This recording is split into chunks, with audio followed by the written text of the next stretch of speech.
What's up, everybody? My name's Holly. Welcome to Trauma Hour.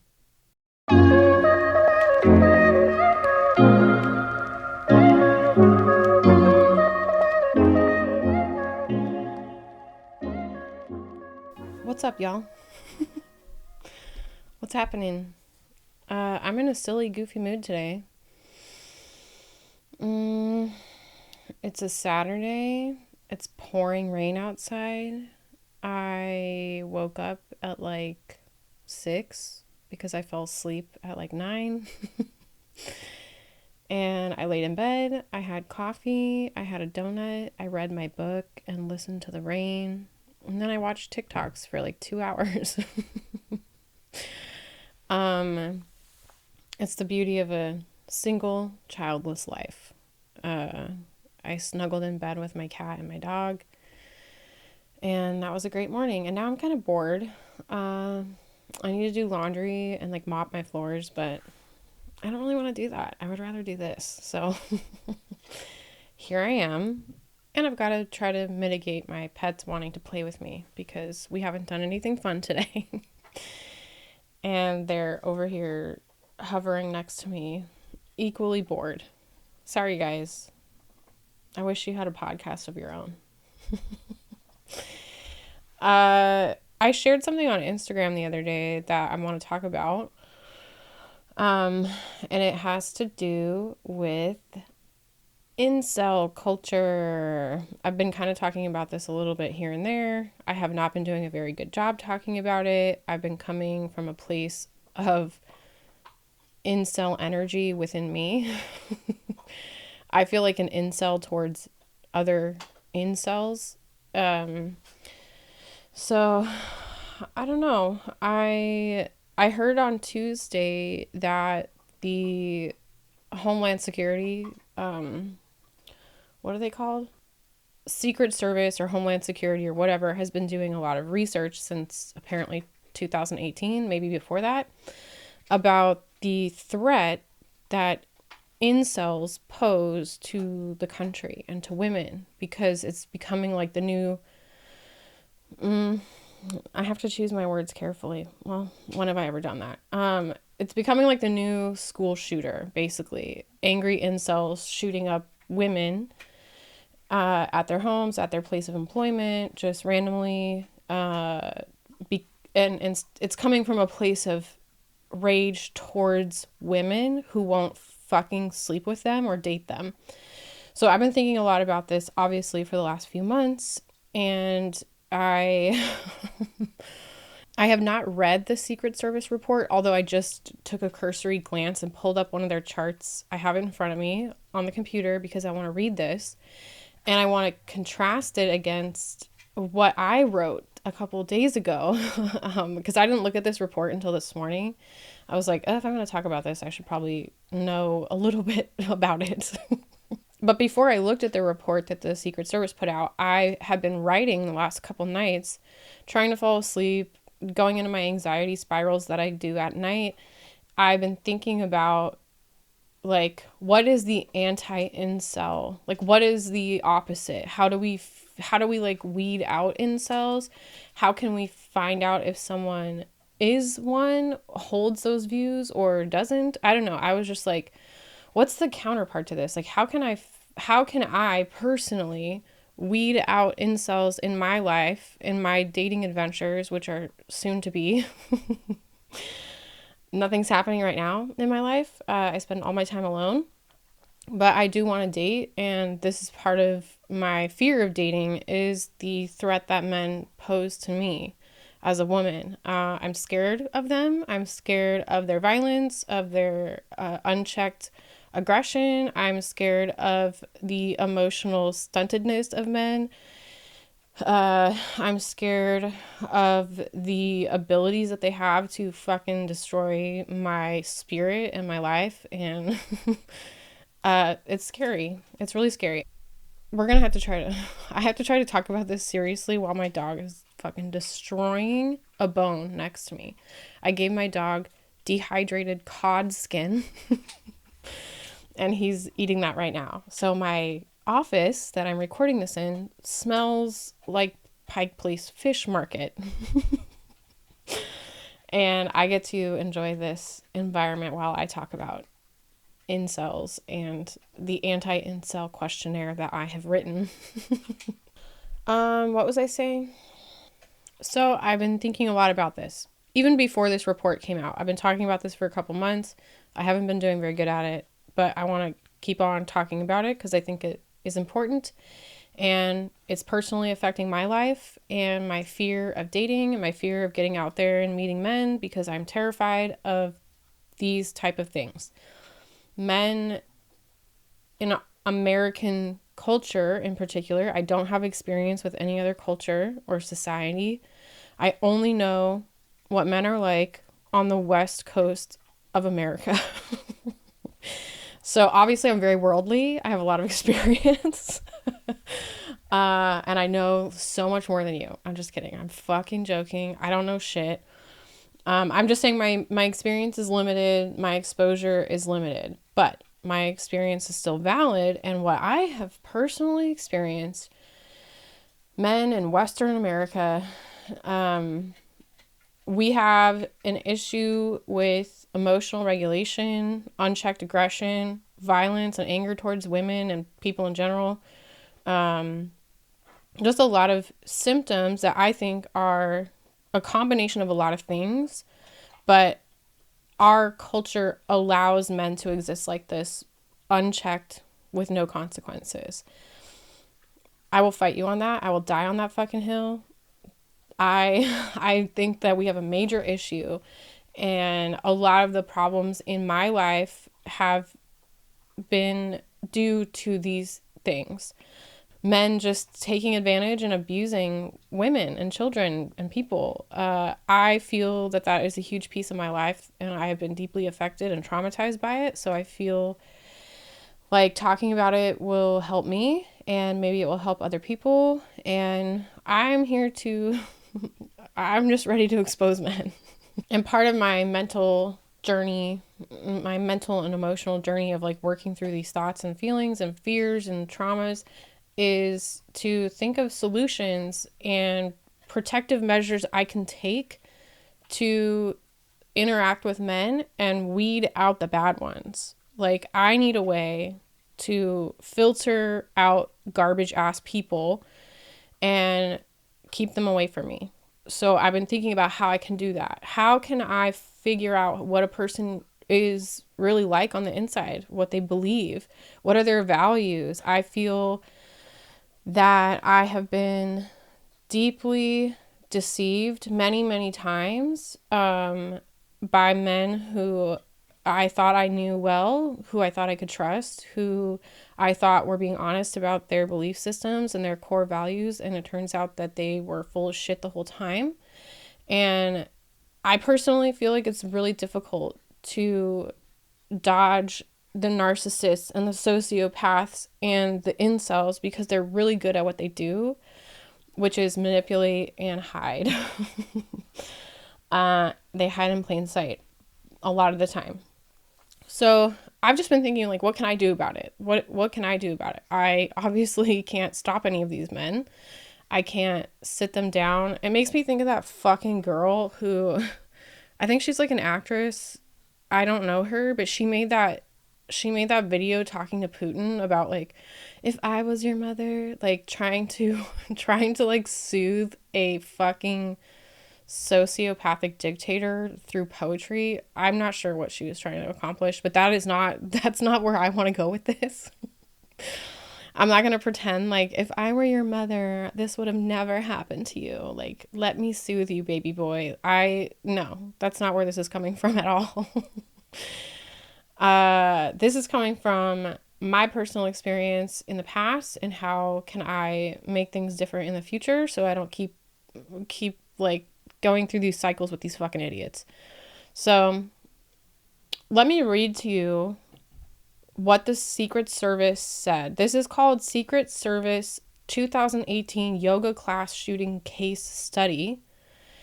They have done a national threat assessment on what these angry men who are called incels, which means involuntarily celibate, Google it if you have questions.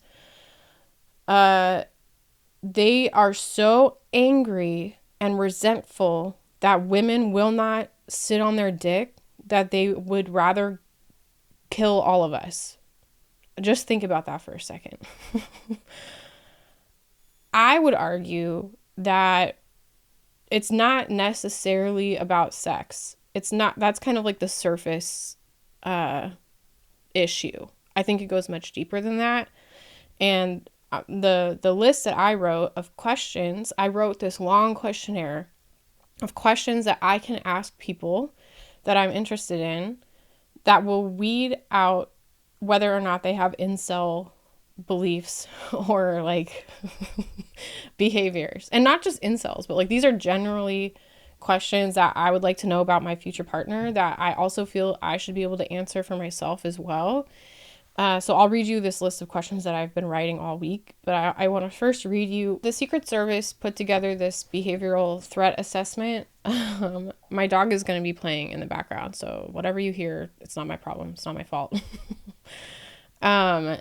They put together a behavioral threat assessment of the themes that they have found among these men. I just think it's really interesting because it lines up perfectly with my questionnaire that I wrote. And I wrote my questionnaire before I looked at this list.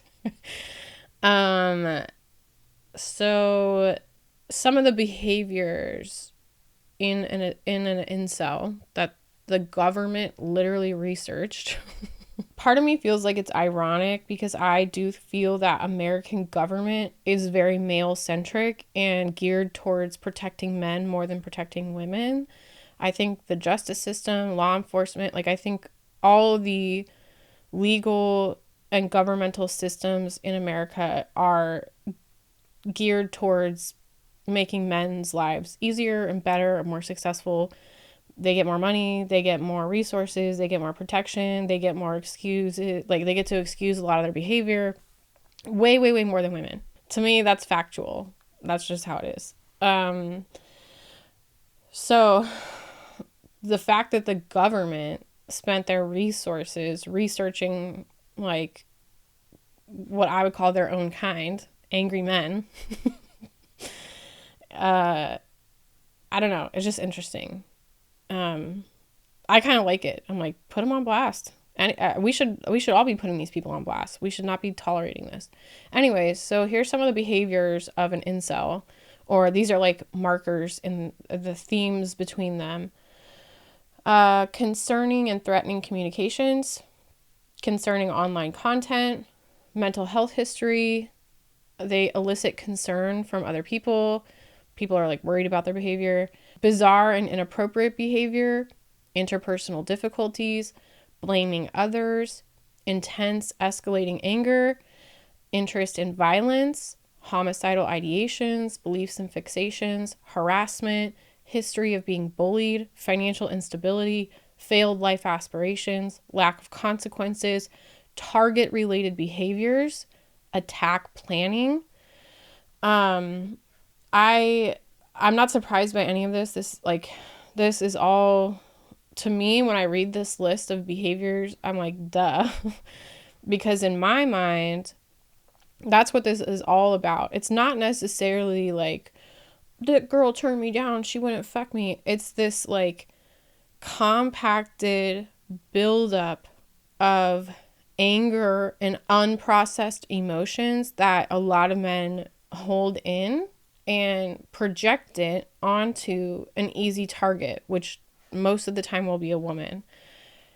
I feel like I know how this is because I also struggle with the same issue. If you listen to the last 2 episodes, I feel that I have the same struggle. I get angry and resentful when I feel like I'm not getting the things I deserve from life, from my relationships, from other people, from myself. And then that anger starts to fester when I don't deal with it, when I don't process it, when I don't work through it. And then I start projecting it onto other people, and I start feeling very angry and resentful towards men. And I like to dehumanize them and call them names. So I can kind of see like how slippery of a slope it is. I'm saying I understand how this happens. I do not think it's acceptable in any way. And I do think that men have a history of taking this so much farther than women ever have.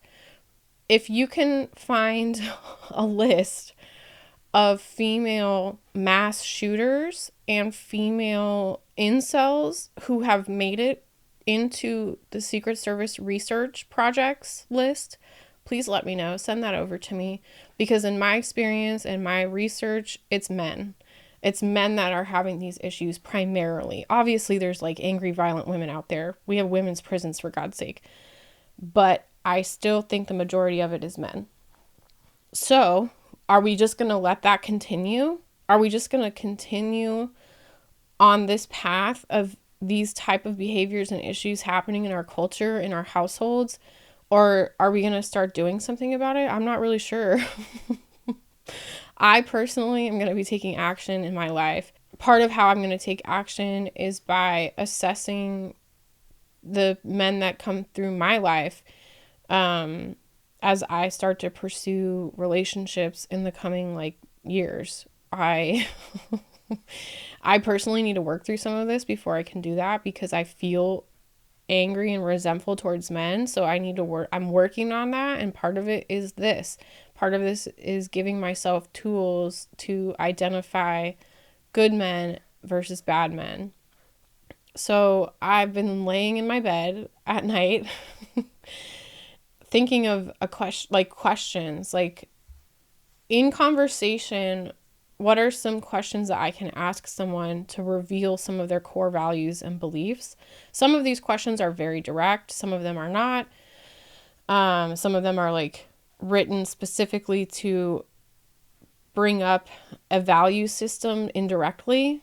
I don't know. So I've just been writing these randomly in my car, laying in bed, waking up, having coffee. I'll randomly think of a question, and I've just written this on my phone, and now I pulled it up on the computer, and I'm going to read it. And I wrote a preface. So my preface is that I believe that present day humans are multifaceted and have psychological, spiritual, physical, emotional, and financial needs. I believe that no human is immune to these needs. So I need to state that fact so you understand what foundation I'm working from here. The following questions are framed around understanding where someone stands in regards to their psychological, spiritual, physical, emotional, and financial health. The ability to answer these questions honestly and vulnerably is far more important than having the perfect response. This is subjective material, and there is no one right answer for any of these questions. Please know that while I read these questions. I also think that if we have an expectation of a partner or a friend or someone we're in a relationship with, we have to also see how we measure up to our own expectations. So I say that because I'm going to read this list of questions I have for men, but I also feel that I should be able to answer them too, because it's only fair. If I want a healthy, well-adjusted person, then I better be a healthy, well-adjusted person myself. Law of attraction, anyone? Anyway, so we'll just go one by one. I'm not sure how to approach these questions, because if I rapid fire, I feel like your head's going to explode, because some of these are kind of intense questions. So maybe I'll just kind of one by one read the question and then answer it for myself, kind of. I don't know how deep I'll go. There's a lot of questions. This might take all day.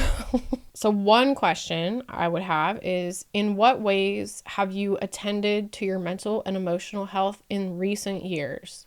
The purpose of this question for me is, I'm not so concerned about your childhood and your teenage decisions and how you dealt with your health and your mental health then, because I'm in my 30s now. So I'm looking at in recent years, present day you, how are you taking care of your mental and emotional health? I can answer that question by saying therapy, podcasting. I'm just kidding. I can list off my behaviors and the things that I do every day and how I'm taking care of my mental and emotional health. And I can point to my friendships and the people that I talk to when I'm having an issue. I have a way to answer that question. So my thought would be, can you answer that question, bro? As a man, how are you taking care of your emotional and mental needs as an adult in your 30s? I'll wait. I also have the question of, who do you go to for advice and emotional support? Are you living in a vacuum where you don't go to anyone for advice, where you don't lean on anyone for emotional support? Do you feel that you are somehow superhuman and don't have the basic needs I listed at the beginning of this in the preface?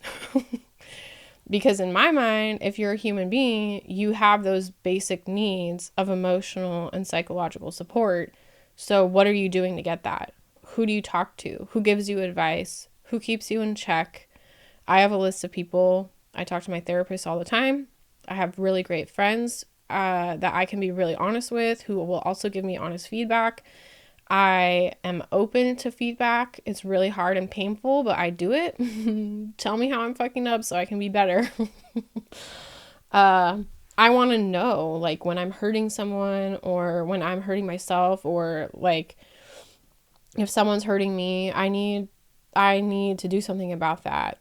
I'm not going to just hold that in and let it fester. So I would like to know, in a partner, who do you go to for advice and emotional support? And how are you taking care of your emotional and mental health? Another question I would have is, who is your doctor and your dentist, and when's the last time you saw them?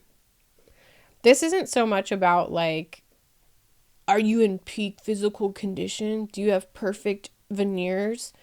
This has nothing to do with aesthetics or physical presentation. This has to do with, are you capable of taking care of yourself? Do you know how to find a doctor and call them and make an appointment? Do you get your teeth cleaned every 6 months, or am I going to have to do that for you when we're together? I'm not looking to be anyone's secretary or mother who makes their appointments. So this question would help me answer that question. It would help me with that concern of, are you a grown-ass adult? I have a doctor. I have a dentist. You can see their business card on my refrigerator if you're curious who it is. Like, I know how to take care of myself. Do you? Next question I have is, what foods do you like to cook? Do you know how to read and follow a cookbook? Can you cook for yourself? You have physical needs. One of those physical needs is nutrition and to eat and drink water. How do you do that? Do you know how to do that? Does your mommy drop off food for you every day? Or can you cook for yourself? Again, this is going to help me understand. Have you taken any responsibility for your life? Do you know how to meet your own basic needs? This is helping me figure out how much work I'm going to have to do to date you. And then that will help me decide if I want to date you or not. Personally, I think anyone who consumes food should know how to prepare it. You should know the basics of cooking. I'm not talking about Michelin star chef here. I don't need no fucking ratatouille. I'm just curious. Do you know how to put a basic meal together that has all the basic food groups? Can you fucking feed yourself? I can definitely cook. I know how to read a cookbook. I know how to bake. I can make food. So I'm not great. I'm not like amazing. I don't have my own recipes, for God's sake. I'm not going to be like passing down my recipes to generations.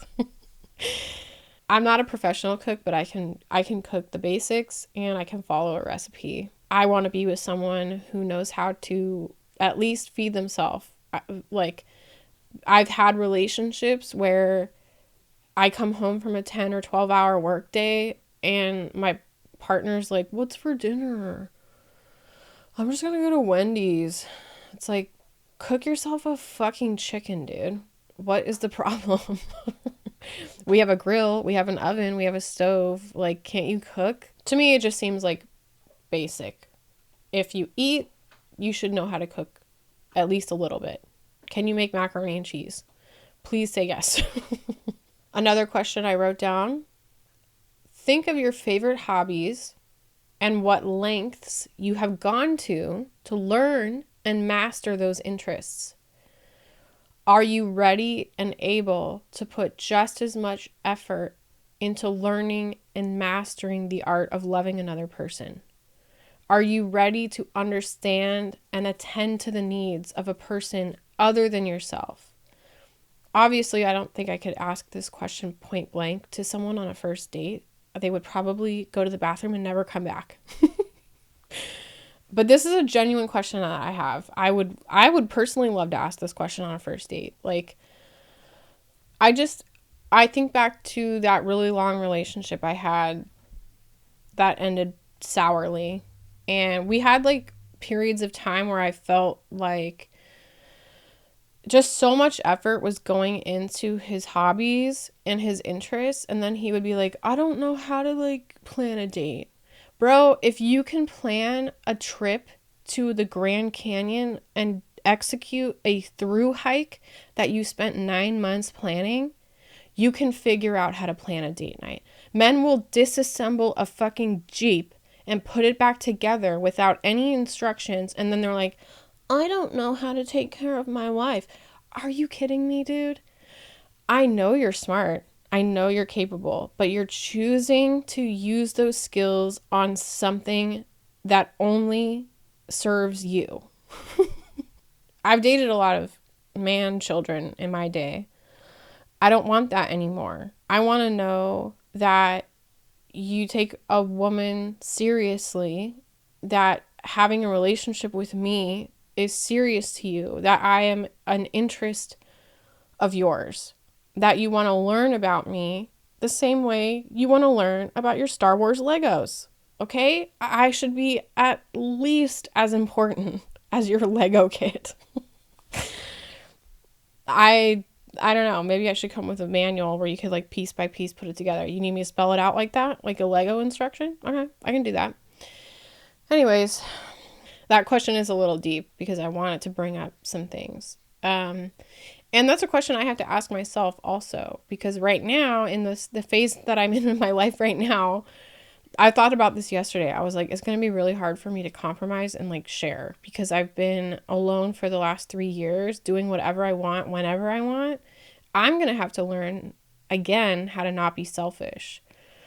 Personally, I'm okay with the way that I am right now because I've spent so many fucking years being codependent and just being a doormat and breaking my back to do whatever the other person wanted. I'm catching up on lost time right now where I'm just like, I'm going to be a selfish ass bitch for a couple of years. And then whoever can impress me after this, Godspeed. Good luck. Another question. How do you go about learning what a woman wants and needs? Do you believe that all women are the same and have the exact same needs? I would like to know, what do you do to learn about women? Do you have a mom, aunties, grandma, sisters? Are you friends with women? How do you learn about women? Do you ask questions? Do you read books?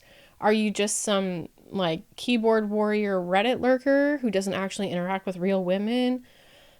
Do you only learn about women on television and movies? Like, I want to know, how are you interacting with women in the world? How do you learn about us? You know, we're not all the same, right? We do not have all the same needs and wants and hobbies and interests. Just like not all men are the same. For me, I can answer how I've learned about men. I have a lot of men in my life. I have 5 brothers. I have male friends. I have a male therapist. I have a male mentor. I feel that even though I struggle with trauma and anger and resentment at the hands of men, I have made it a point to incorporate healthy men into my life so that I can heal the trauma. So not only would I want to know in what ways a man makes effort to learn about women and their needs, particularly if you're in a relationship with a woman or you're pursuing a relationship with a woman. Are you communicating with her and asking her what her needs and her wants are? Or are you just like, must buy Chanel number 5. Women love Chanel number 5. Like, we're not all the fucking same. I would want to know, how are you learning about women? And then another question that's very much in that same vein, in what ways do you actively participate in making the world a safer and better place for women? I'll wait. Crickets, hello. I believe that men should be actively participating in making the world a safer and better place for women. And if you are not, that's giving me incel energy. What type of man wouldn't want to make the world a better and safer place for women? Men have been running the show for lifetimes, maybe all of humankind, honestly. What are you doing? How are you partaking in shifting things for our generation and future generations? How are you making this a safer place for me? What are you doing out there in the world? Are you in discussion groups? Do you read literature about it? Do you follow influencers on the internet to learn more about it? Are you like escorting coworkers to their car when it's in the middle of the night so that they don't get attacked? Like, what are you doing to make this a safer place for women? Particularly women that you're not trying to fuck. Do you actually care about the well-being of women, or do you just care about getting your dick wet? I would definitely have that question. What else did I say? In what ways might a relationship add or take away from your life? What does it mean to you to have a relationship and a serious life partner? I think I wish I would have asked this question throughout my entire 20s, because I was desperate to have a partner so that I wasn't alone. My reason for having a relationship was because it was the purpose of my life to be somebody's wife and like have children. Like, who am I without a man? It was very much driven by bad beliefs that I no longer hold. So I would like to know from my counterpart or my future partner, like, what does a relationship mean to you in your life? Like, how is it going to add value to your life? Or are you just looking for a relationship because you don't want to be alone, or because your mom's like, we're going to have grandkids? I'm not talking about your fucking family. I want to know about you. What will a relationship do for your life? If it's going to take away from your life, then why do you want one? If you're only doing it to make other people happy or to like check some fucking box, then move on to the next woman, because I ain't it. I'm not trying to be anyone's checked box. What else? What percentage? Oh, this is a really pointed question. But I would love a man to answer this question to my face over a glass of wine. What percentage of women experience orgasm from PIV, penetrative sex? Can you explain 2 other ways in which a woman can reach orgasm without the use of your penis? This question is very pointed and direct. No pun intended. Because I want to know, what is your understanding of female sexuality? You know, we don't care about your dick that much. We really do not. Women, in my opinion, in my experience, we don't care how long or how big or how thick or if it's curved. Like, no one actually cares. I want to know, do you understand my body? How my body works? Because if you do, you would know that the size and shape of your dick doesn't actually matter that much. Enough with the jackhammer. Enough with the jackhammer. That's not working. It doesn't work. Don't just plug it in over and over and over and be like, oh, did you come, babe? Did you finish? No, I didn't, because you don't know what you're fucking doing, and because I'm too old to explain it to you. So do your research. There's a lot of online forums. There's a lot of great books. There's a lot of great podcasts and authors and sexologists that will explain this to you. I don't need to tell you how to sexually satisfy a woman. I really don't think I should have to do that.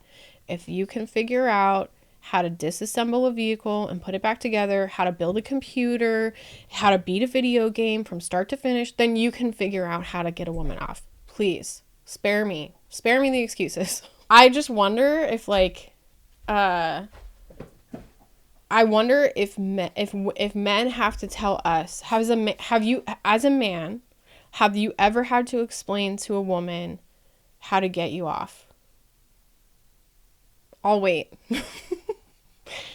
No? Because we know what we're doing? Because we know how to please you? Because we didn't make you explain it to us? I don't know. Odin doesn't care about this conversation. He's just going to make me play tug of war anyways. In the same vein as that question, sorry for all the good puns. Sorry, not sorry. I would want to know, what are your thoughts on pornography and the effect that pornography has on brain development and a person's views on sex? It's very closely related to the last question. Did you learn everything you know from porn? Because that shit is not real. It's literally scripted. It's drugged out people like following a script in a room full of directors. It is not reality. It's a good thing I'm not sponsored, because I wouldn't be able to talk about any of this. Sponsored content creators don't get to talk about this kind of stuff. So I've accepted that I'll never make money talking publicly because I'm too vulgar and I talk about horrible things. So I think it's important. I want to know how were your views on sex shaped? I also would clarify that I do not expect to be the only woman that you've been with. It does not bother me that people have sexual history before they met me. Like, it would bother me if you cheated on me and you started to have sexual experiences when you're currently with me, but your past, I don't know, you didn't know I existed, or like we weren't together. I don't why does that matter to me? I don't care. I don't get people who get insecure about that, because it's like, I'm sorry, do you own this person? As far as I know, we are all autonomous, free human beings, and if you had sex with 50 people before you met me, okay, hopefully you're good. Hopefully you know what you're doing. And I also think, like, numbers don't mean anything. I am a prime example of this because I spent so many years in relationships and I didn't even have that great of sex. Like, that doesn't mean that much to me. Like, the length of your relationships, the amount of partners you've had doesn't make you a good sex partner, doesn't make you a good boyfriend. Could mean anything. It could literally mean anything. I want you to prove it to me. I don't care about them or who or they or whatever the fuck you were doing before. Don't care. What are you gonna do to me? Meet me in the bedroom, bro. Meet me in the sheets. Anyways, I'm an idiot.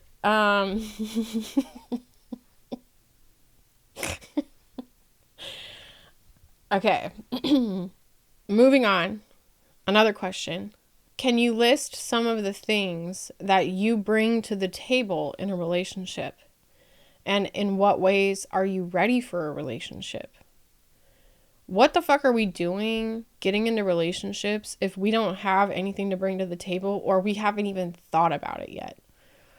To me, a relationship should be two people coming together consensually to achieve some type of mutual goal. Start a family, financial goals, I don't know, life goals, just to have a partner. For me personally, I want to have someone to share my life experiences with, because it's very boring to do everything alone and see everything alone, watch every fucking show alone. Like, it gets old after a while.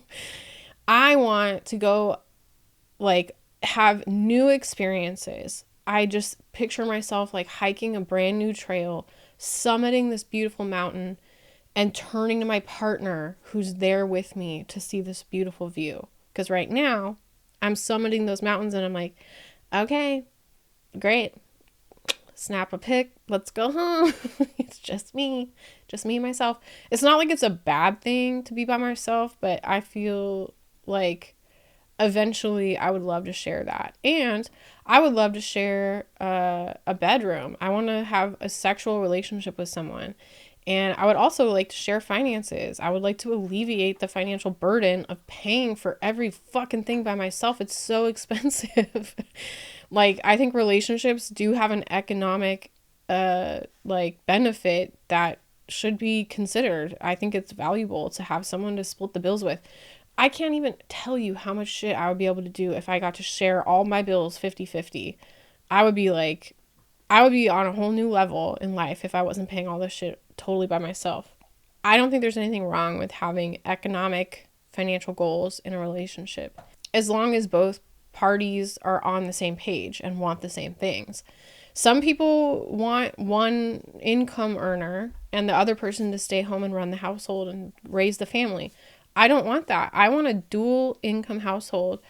I want my own job. I want my own money. I want my own savings account. I have financial trauma that makes me not want to trust another person entirely with my financial well-being. So there we go. There's a custom need that I have that maybe not every woman shares. I want my own shit. I want to split my bills 50-50. I don't want you to pay for everything, and I certainly don't want to pay for everything. I feel best when I'm sharing my responsibilities with my partner 50-50. We are equals. So that's something I would eventually want to know. Maybe not a first date conversation, but I'm not afraid to talk about this shit. So hopefully my partner's not either. What does a healthy relationship dynamic look like to you? This is a question I wish I would have asked my whole fucking life, dude. I wasted so many dating scenarios on people that I did not know what their healthy relationship structure meant to them, but we were not aligned. I would like to know what my partner thinks is a healthy relationship dynamic. It kind of like using that financial example, like to me, we're 50-50. What do you think? What if your opinion about a healthy relationship dynamic is that I stay home and raise the kids and don't work and you give me an allowance? What if I'm not okay with that dynamic? What if that's not my definition of a healthy dynamic? I think we should talk about that and figure out if we're compatible. I would love to know, what were the relationships that you saw growing up? What examples did you have of a relationship dynamic? I had horrible examples. I'm learning what a healthy relationship looks like right now. This is kind of like, there's no perfect answer. I'm not asking you to know everything. I don't know everything, but I can answer these questions and I can think about these things. And I would want someone that can reciprocate. Another question, what does compromise mean to you? And in what ways have you learned to compromise in relationships with others? Not just romantic relationships, but in your family, in your friendships, at work. What does compromise mean? This kind of points back to that list that the Secret Service put out where it's like, can you deal with failures and being bullied? And do you know how to compromise in relationship with people? Can you deal with not getting everything that you want and being disappointed and having to compromise on where to go for vacation or what to eat for dinner? Or if you want to buy a house and your partner doesn't want that house, there are lots of compromises that come up in relationships. And I would want to know, what does that mean to you? What does it look like for you to compromise? Have you had to compromise in your life before with other relationships and friendships? And what did that look like? How did it feel? How did you get through it? If a person doesn't know how to compromise or can't think of an example of when they did, red flag. I'm like, what? Waving the flags. Dun, dun, dun, dun. I don't know. Then it's like, okay, sounds like you have some more living to do, bro. Be on your way. I'm not interested in establishing a relationship with anyone who's not able to even think of a time that they compromised or how that was for them. So I feel that I'm pretty good at compromising. When I'm with someone that I really love and care about and they want something that I don't, or they want to go somewhere that I don't, or I have to give up something in order for them to have something they want, I am totally okay with that. I have done that to my detriment for most of my life. I would spend my last $20 on my friends before I would spend it on myself. That's just the type of person that I am. So lucky for you. All right, moving on. Next question. Can you give an example of a time you had to place and enforce boundaries with another person and how you handled that? What about a time someone enforced their boundaries with you? How did that go?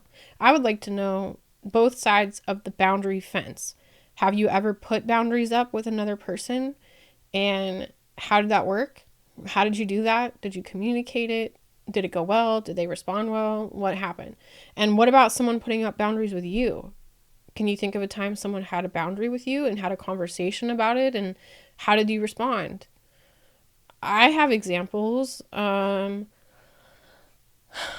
definitely put up boundaries. Like I've ended friendships and relationships and said like this is not good for me or my life. I don't think we should talk anymore. I don't think we should be friends. We've had great times. Nice knowing you. I need to move on. I need to use my energy and my time on other relationships. Sorry. Goodbye. Like, how did that go? Like, that's a really, really hard thing to do, but it's important. And it is like a non-negotiable in a relationship. We're going to have boundaries with each other. We're going to have boundaries with each other's families, with our friend groups, with work. Like, can you set and maintain boundaries, and can you receive boundaries from another person? Those are very important things to me. Next question. These are not in order, by the way. I just have randomly written these down. What are some ways you've put yourself out there and risked it all? Not necessarily in a romantic relationship sense, but in life. What risks have you taken and how did they work out for you? This also points back to the Secret Service threat assessment list of behavioral characteristics of, what did they say? Failed life aspirations and lack of consequences. In what ways have you taken risks and maybe failed? Maybe failed all the way, maybe failed a little bit, maybe you didn't fail. I think anyone who's taken risks in their life has probably failed more often than they've succeeded, because that's the nature of risk taking. But I want to know examples of like, how have you done that and how did you respond to that? I feel like I've taken some significant risks. I'm definitely a little scared. The older I get, the more risk averse I am, because I'm like, I'm scared. I don't want to get hurt. That's how I feel about like, I really, really want to go skiing, but I'm terrified of fucking my body up. I see people just like skiing and flying down that mountain, and then you just barely hit something and you go, it's the garage sailing where all your shit goes flying and you're fucked up. I'm terrified of that. So there's like certain risks that scare the shit out of me, because the pain that I see on the other side of it might not be worth the risk. But there are times that I have taken risks blindly or taken calculated risks, and sometimes they work out and sometimes they don't. I mean, I moved to Seattle by myself 10 years ago, and that was a huge risk. I wasn't sure if I was going to make it. It took me like a year before I felt like, okay, I can do this. I struggled to adjust to that risk, and to like, the loneliness and the isolation was what really got to me, because I moved to Seattle after growing up in Southern California. I moved here not knowing anyone, not having anything but a job lined up. I didn't have a place to live. I didn't have any like social things, nothing. I moved here totally blind, and I had a job because I was like, well, I need money at the very least. So I waited, I plotted my move, I transferred with my job, and then it took me a couple weeks to find my own apartment, and then I just started like living. I just started going out, going to open mic, meeting people, making friends, and that was a huge risk, dude. I didn't move back home, and I can honestly say it didn't like cross my mind to move back home, because I really felt like I had nowhere else to go. It was kind of like, well, I have to make my own home, because what am I going to move back to? My family fucking exploded, and my friends all moved away. So I didn't really have anything to go home to, quote unquote. I just was like, all right, I'm taking a risk by starting a brand new life in a brand new place from scratch. And here I am, 10 years later, still a loser. No, I feel like that was a success. I have a great life, honestly. What else did I write down? What are your expectations of finances during the different phases of dating and relationships? Who pays for dates? How are bills discussed and paid? So this is something I read about a lot on the internet, because it's a question that a lot of people in my age demographic who are in the dating world they bring this question up a lot because when you're in your 30s and you're a career person, the pressure to split the date 50-50, I feel like is stronger than it is when you're like young. I remember being a young, I think I was like 17, 18, 19, putting my fucking pennies together to go to Taco Bell for a date. Like when you're like, Mom, I need $5.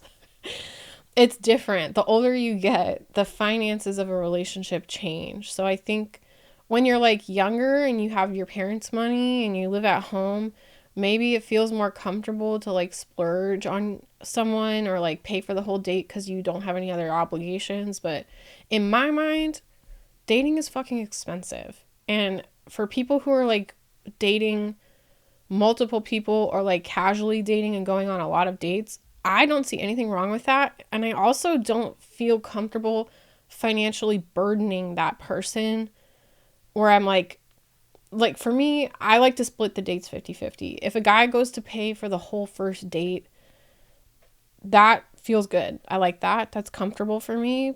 But if he wanted to split it, that honestly would not bother me. It's not a deal breaker for me. For a lot of women it is, but I'm like, okay, this shit's expensive. I don't blame you, dude. Because I don't want to pay for you. I do not want to pay for your fucking beers. I don't want to pay for your nachos. So you pay for you. I'll pay for me. That's how I feel. I'm like, I think it's totally valid to not want to, pay for someone all the time. So I'm a very much 50-50 person. We're going to split the finances. We're going to split the labor. We're going to split the communication. We're going to split the chores. We're going to split everything. You are going to do just as much as me. And if you want to pay for everything financially, great. Then my savings account will just keep getting bigger faster, which will make me happier, which will make me a better girlfriend. So I don't know. I'm just saying. Maybe you should pay for everything. It'll be better in the long haul. No, I would like to know like what about like after the dating phase when you're in a serious committed relationship? How do you talk about bills? In my various relationships, it's always been very different. I think I had a joint account.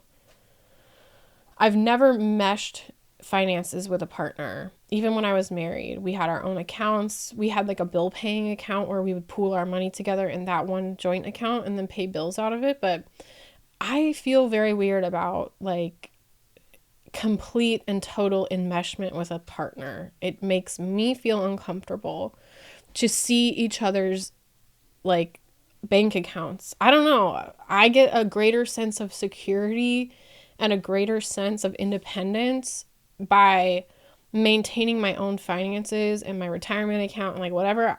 I'm happy to share it and show you and talk about it. You can see my spreadsheets. I have a budget.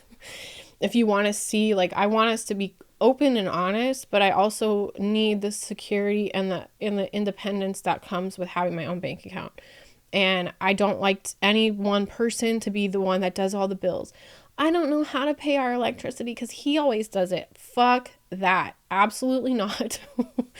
I want to sit down every single month and go over our budget. We pay the bills together. I want everyone to know, like both parties in the relationship should know what the expenses are. What are you paying for living expenses? How much is being paid on like going out? We need to be checking in with each other regularly. This is like a huge issue. I work in this industry. I see this. I see what money and finances do to couples all the time. And it can get very nasty very quickly. It ruins people's lives and families all the time. Finances can fuck you up. So I would like to be very clear on where we stand and talk about it on a regular basis and pay our bills together and everyone knows what's going on at all times. Because if I get hit by a bus, you better know how to take care of the household. And same goes for me and you. Like if you get hit by a bus, I need to know how to pay the mortgage and get the fucking phone bill paid. This is not 1940, not 1950. Like women have power now. Women have capabilities. I do not believe in one person being the household accountant. For my personal relationships, whatever works for you, dude. You do you be with someone who works for you, but I am the type that wants equal partnership in all things. All right, what else did I write down? Financial. How do you make important financial decisions like making a large purchase or investment such as a home or vehicle? What steps do you take leading up to a financial decision on a big expense? I can answer this question. I'm very meticulous in my financial decisions. They're not always great choices. They might not always be right in the end, but I am a meticulous decision maker. I make spreadsheets, I make pro cons lists, I really think about it. As an example, I bought my 4Runner a year ago. It's a pretty recent model. It's a 2018 and I bought it in 2021. So I did a year of research before I pulled the trigger on buying that vehicle. It's very expensive. It's a very big commitment. I wasn't about to jump into that type of financial commitment without weighing all my options. So I made a spreadsheet of 4 different SUVs that I would consider buying. And I went through how much do the tires cost? If I need to replace all 4 tires on all of these different vehicles, what does the maintenance look like? How often do you get it maintenance? What does a typical oil change cost? What's a new transmission going to cost if it needs to be replaced? Like, what is the repair schedule on this thing? What is the longevity of it? What is the history of this car? What are the safety ratings? Like, I did my fucking research, and I'm not going to invest that type of money in something without thinking about it. Maybe if I have a partner, it won't take me a fucking year to do my research. We could like cut the decision time down by putting our 2 heads together, but I am the type that thinks very long and hard about my choices, like vacations, buying things, investing in things. Money is a big deal. Money scares me, so I like to be really careful about what I do with it. And sometimes I buy things that I don't need. Like, I'm not talking about like the 800 pairs of shoes I have that cost less than $100 each. I'm talking about like big things. I don't put that much effort into like paying for HBO Max. I'm talking about like big purchases and just communication around finances in general. So those are some of my financial thoughts. Another question: when things go wrong or you don't get the things you need from a person or a situation, how do you handle that disappointment? What do you do when you do not get your way? This question also points back to the behavioral threat assessment that the Secret Service put out. It kind of goes back to that like failed life aspirations and goals thing, or like blaming others and not taking personal responsibility. What do you do when you're disappointed and you don't get what you want? You know, we all face that, right? Every one of us has to deal with not getting everything that we want. So what do you do with that? How are you handling that? Are you just holding it in and you're festering in your rage and your entitlement? I know how that feels. I've done that. But I'm working through it, and I would like you to work through that in yourself as well. What else? Kind of similar. One of my questions is, think of a really bad day that you recently had where you felt significantly upset, sad or angry or anxious or depressed. How did you care for and soothe yourself in that moment and get your mood under control? I think this is a huge part of our cultural issue where we don't empower or teach men how to soothe themselves and how to manage difficult, tender emotions such as sadness, depression, anxiousness, disappointment, frustration. I think we might all agree that the primary emotion we accept from men in our culture is anger and aggression. But typically beneath that are some more tender feelings that are being coded with anger so that they don't appear to be weak. I can say for myself, I find it extremely sexy and attractive when a man can express tender emotions in a mature way. And I have had boyfriends express very tender emotions. I've had partners that have cried, that have expressed hurt, that have let me hold them and comfort them. And It is very emotionally bonding. It feels very intimate and vulnerable. I feel honored to be the recipient of such tender expression of feelings, and I cherish it and hold it very dearly. And to me, it's attractive. It's an attractive quality in a man. Can you identify and express in a healthy and mature way your tender emotions, things that maybe our culture doesn't make you feel comfortable expressing? I don't know. I can definitely say that, yeah, I don't know. I think like new upcoming generations are kind of changing this, but my generation, we have emotional constipation issues. So I just would like to know how you soothe yourself. Cause I have those days, dude. I have mental illness. I have issues. I get sad. I have mood swings. I get really depressed sometimes, but I have built up, habits and behaviors and steps that I take to keep that under control and to take care of myself. Big hot bubble baths, long walks, playing with my dog, calling a friend, just zoning out and playing Animal Crossing, like whatever. I feel like journaling or whatever, talking to people. I have things that I do to work through and express those emotions and move past them, move through them. Because I don't think it's healthy to shove it in and hold it together and man up. That's not what I want. I don't want a fucking garbage compactor of a human to be my partner. Can you work through your feelings, even if they are very tender and uncomfortable? And how do you do that? I would love to know. How about this question? When you're alone and have nothing to do, how do you like to spend that downtime? When it's just you and no one else needs anything from you, what do you like to do with your time?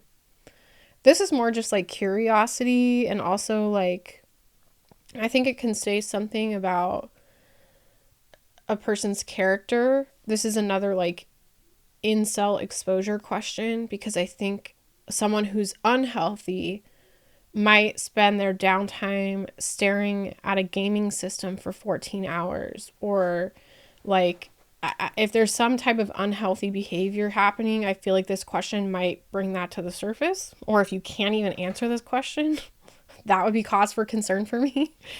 What are you doing in your free time? I'm doing a whole lot of nothing. So I'm not looking for like someone who's doing amazing things like I'm changing the world, I'm solving world hunger, I'm starting a nonprofit. Like, I watch YouTube videos, and sometimes I make pretzels, and sometimes I just go for like a really long walk. So I take like 3 or 4 bubble baths a week. I'm not fucking joking. I'm a huge bubble bath whore. So I do that a lot when I have nothing else to do. I go to the gym, like I go bowling, whatever. I do things to fill my time that make me happy and are just for fun. Or I like this morning I was reading for a couple of hours. I was watching TikTok for a couple of hours because I had nothing to do. No one was waiting on me for anything. So I don't know. I'd be curious what someone does with their downtime when no one's looking. What else? What do you believe happens to us after we die? How does this inform your decision making and the weighing of consequences for your actions? Another great first date question. No, I'm totally joking. I would love to ask this question because I personally believe that our feelings and beliefs on the afterlife tend to inform how we live life now. So, as someone who grew up in a hyper-religious environment, obviously when you're in a hyper-religious environment, all the decisions that are being made are, quote unquote, in theory, being made based on the religious text that you follow. That's your foundation for making choices. And that religious text is also laying out the consequences for some of your actions and behaviors and choices. So asking the question, where do you believe we go after we die? will kind of answer the question of like, what is your spiritual belief system? And I would like to know that. And I would also like to know, like, how is that informing your present day decisions right now? Like for me, I don't believe in anything. I don't believe in reincarnation. I don't believe in heaven or hell. I believe that we cannot know what happens, but based on reports of people who have actually died and come back to life, nothing happens. It's nothingness. So as someone who doesn't think that anything happens to us when we die, that informs my life decisions, because what the fuck else are we doing if not living day by day to get to the end? I don't say that in a depressed way. Like, I personally don't think there's anything wrong with that. I don't think that I need to know where I'm going when I die in order to live a good life. I'm here. I have a life. I better live it. Doesn't really matter why or how I got here. I'm not super concerned about what happens to me when I'm gone, but I would be curious to know what my partner believes and how it affects the way they make choices every day. Also, like, you can use that question to weed out religious extremists, because if you think about some of the, like Islam, or you think of some really restrictive belief systems where, oh, I believe that we're reincarnated and that women don't matter. Okay, well, that helps me make a choice on whether or not I want to see you again. So I don't know. Those questions are important to me. I got 3 more questions on my list before I need to go play with my dog because he's been pestering me the entire time. What are your thoughts on the importance of a well-kept home? How do you feel one's living space impacts their overall health? This is a really important question to me because I like a well-kept, calm home. I like things peaceful and organized and clean and simple. If I have a partner who is cluttered or has hoarding tendencies or doesn't care about their living environment at all, we will not be compatible. I will have a mental breakdown. I used to be a lot more, intense about my cleanliness and just basically compulsively cleaning to soothe my anxiety. I haven't been doing that as much lately, so I'm not like a complete neat freak. Don't look at my floors. I told you guys I need a mop. I tackle chores every single day. I do like 30 to 60 minutes of chores every day because I have to, or my house will fall apart, because I'm the only one that lives here. And I have 2 pets. So I have to vacuum, I have to sweep, I have to dust, I have to do dishes, I have to do laundry, I have to take out the trash. I do all of that because it's important to me that my home feels peaceful and clean. And I really, really, really would like a partner who feels the same. So I would like to know what they think about a well-kept home. What does it mean to you? Do you feel like it impacts your health? Because I feel like it impacts mine. And speaking of that, I would like to know, in what ways do you take responsibility for your health? How important is your health and longevity of life to you? I'm not the healthiest person on earth. I'm definitely the type that's like, I'm going to die anyways. So I kind of want to go out with a Sour Patch Kid in my mouth, but I don't know. I'm not the type that's going to be an extremist about health, because I don't think extremism in any form is good. However, my health is important to me, and I do my best to eat balanced meals, to consume fruits and vegetables and fresh whole foods. I also exercise pretty much 7 days a week. I'm not a bodybuilder. I'm not like a fucking Miss USA or anything. I'm just not intense about it. I'm not going to go to the extreme level of being like, oh my God, that peanut M&M doesn't fit into my macros for the day. Like, fuck off. I don't care. I would like to be with someone who actually cares about their health, who brushes their teeth, who goes to the doctor and the dentist, who can take some responsibility. Because to me, that then speaks Not only about their concern for their own health, but what about mine? What about how you will take care of me as we get older? What about if we have a family or we need to take care of a child or an aging parent? Like, do you understand how health works? Physical health, medical health? Like, do you know how to take care of yourself? Because that will tell me if you know how to take care of someone else, myself included. Last question that I wrote down, which is certainly not the end of the list. I probably will be adding more, but thinking on that health question, I wrote, what does good hygiene look like for you personally? Do you have a hygiene and grooming routine? And what does that entail? What are your feelings about women's hygiene and grooming? This is something I wish I would have pondered a little bit more in my 20s, as with everything on this list. Because my views on hygiene and grooming have changed a lot. I grew up in an era where the thing to be as a woman was to be like a pencil. Curves were not cool. So to be a very straight figure that was thin and tan and blonde, who was completely hairless, like that was a sexy woman as I was going through puberty and growing up. Sexy women were skinny, they had no curves, they were blonde, they had really tan skin, and they were completely hairless from the fucking upper lip down.